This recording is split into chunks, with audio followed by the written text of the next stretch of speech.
Hi guys, Mark here. Welcome. In the past I have demonstrated how to make a globe knot mandrel.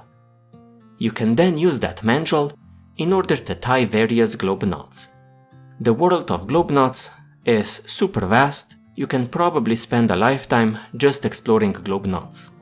You can use them to cover spheres, cubes, pyramids, all sorts of shapes, and you can do various projects from keychains, self-defense lanyards.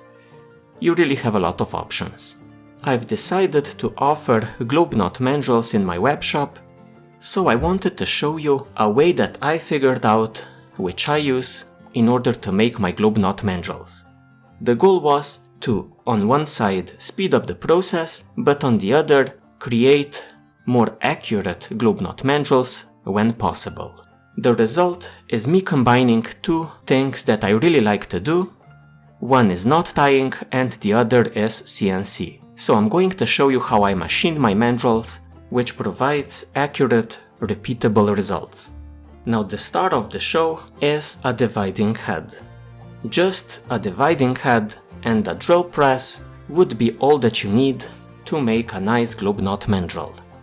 The dividing head has a jaw on one side which clamps, and I'm using a brace on the other side which is going to support the pipe while the CNC is doing its drilling. There are two ways of setting up a dividing head. For simple divisions and rotations, we use direct indexing, which simply means that we rotate the head into place and lock it with a pin.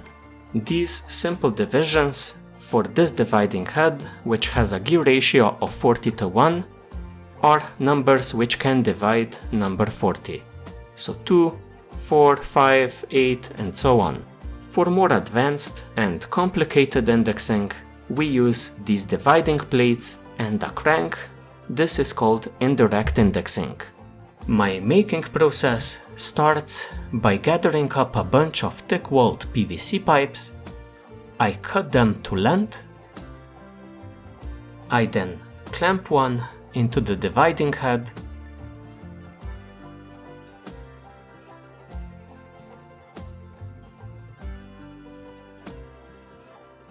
Brace it from the other side. Run the machine.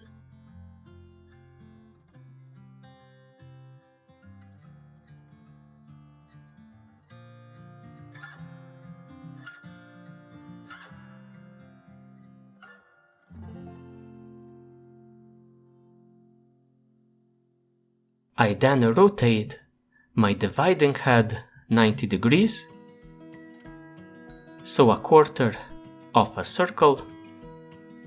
This is for a 4-pin mandrel. I run the machine again.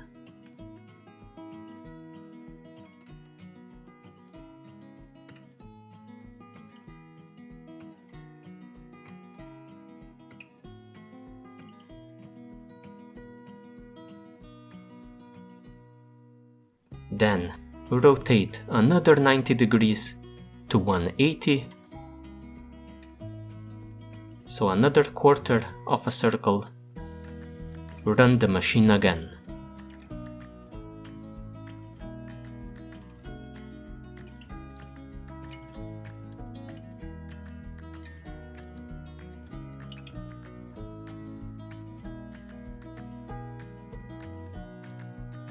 And finally, another quarter of a circle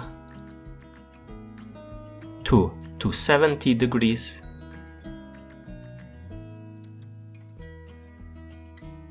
And run the machine for a final time. So this creates 4 sets of holes for our pins.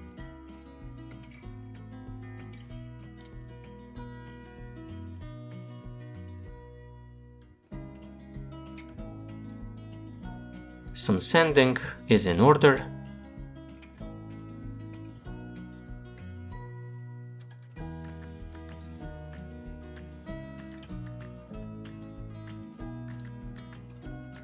Finally, I add in the grub screws.